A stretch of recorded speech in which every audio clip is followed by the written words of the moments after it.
It is not me leveling the playing field. It is staying on focus, because the focus for me has always been Washington, D.C., the Khazarian controlled um, uh, um, military wing of the Cabal. Stay focused on the political crime scene, which is every level of politics, local, state, federal, in this nation. That's the target. I will never be derailed.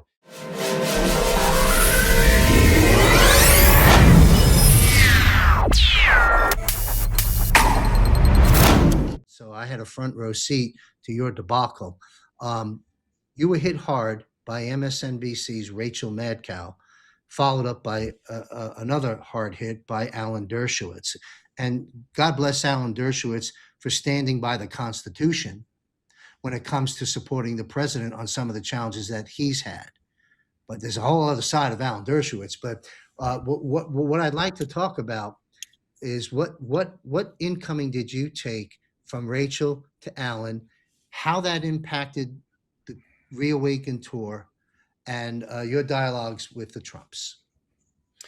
These attacks by Rachel Maddow were coming at me for a year, about every week before a ReAwaken event, because people were trying to shut that down everywhere Clay Clark went. Lost venues. He had to book 3 to make sure somebody actually stuck. A lot of cowards in this country, even patriots that are quote unquote patriots that are cowards. I don't consider them patriots because they back down. I started to, back in 2020, when I started my radio show, I started laying out the history of the Khazarian Mafia.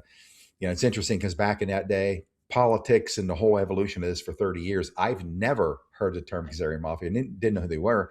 And I stumbled on Gordon Duff's research, and I started going down that rabbit hole. Then I started laying it out to my audience in 2020, who the Khazarian Mafia are, how they got control of the planet. And then now it's a common term. Everybody, people on your show, the colonels, are talking about Khazarian Mafia. But it started to strike that chord, and it was identifying who these real killers are on the planet that seize control of everything. The central banks seized control of the royal families, bred their way in, murdered their way in to get full control. They run Washington, D.C., So anyways, over the years, people would ask me to come on. Hey, would you come on and tell us explain the Khazarian Mafia in my audience? One of those was Alpha Warrior. Back in 2023, I believe it was, I was one morning, I was on my bus parked over here getting ready to head out on an event to the Trump derailed, that ReAwaken event. And I got a call from, or I got something from Alpha. Thanks for making me famous. I'm like, what are you talking about? He sends me the clip of Rachel Maddow, this coming up to event, attacking me on MSNBC. And what she would do, she would take the word, where I'd say Khazarian Mafia, she'd pull out Khazarian Mafia, stick in the word Jews. So I'm saying the Jews. I never talk like that.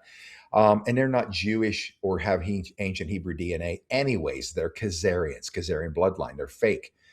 Call them fake Jews if you want. They're hiding behind Judaism. Anyways, I get that call. I thought, okay, Alpha. We kind of laughed about it. A few minutes later, I get a call from Clay Clark. Scott, would you do General Flynn and myself a favor? Would you denounce Hitler? Right? Because in that certain segment, I said, Adolf Hitler was fighting the same people back then as we're fighting today. The Rothschild central bankers, which is true and provable. Well, Maddow then basically made that as if I'm a Hitler lover and all that. So Dershowitz then comes out.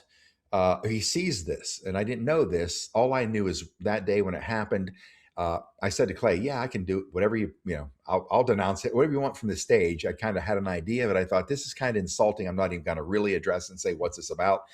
So I have our buses downtown Dallas. I got my team ready to board the bus. I get a call from Clay Clark. It says, hey, Eric Trump pulled you from the Trump derailed. I'm like, what? We had this discussion. That led to me, Eric and I having a phone call. Eric just saying, Scott, I'm asking you to kind of work with me here.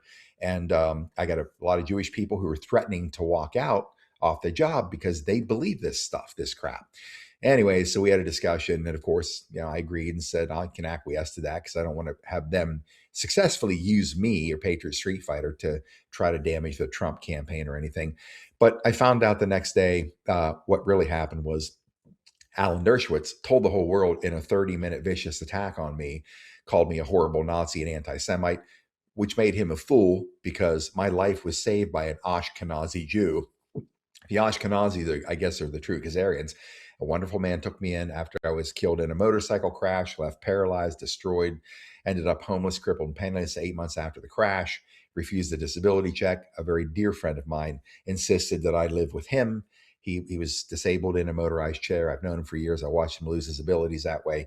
And it made his life safer as well. So I had a place to live, bathroom, bedroom.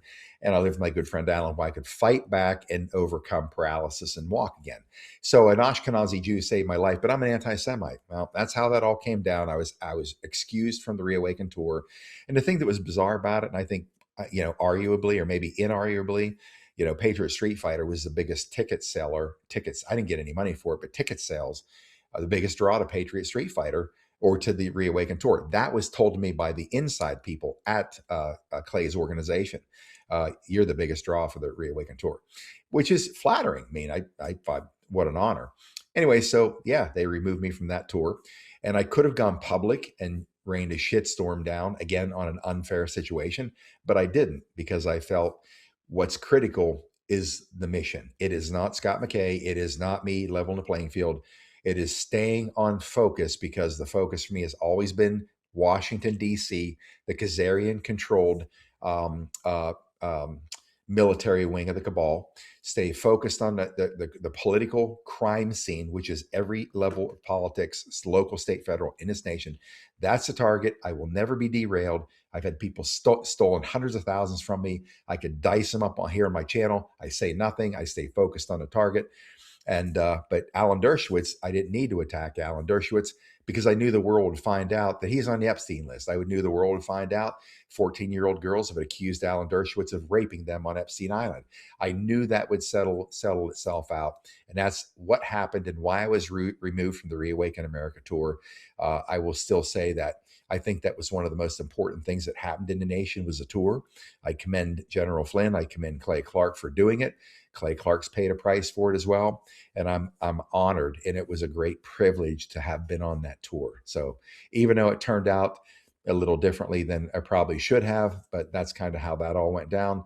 And at the end of the day, as I say, John, you're victorious when the other side runs the white flag of surrender up the pole by pulling out the anti-Semite card. It always seems to be their last hurrah when they've lost the debate. He's an anti-Semite. It always works, right?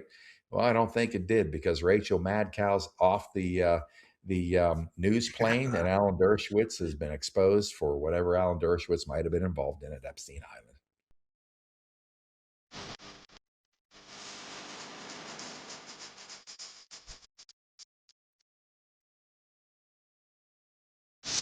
The global financial reset is underway and happening now.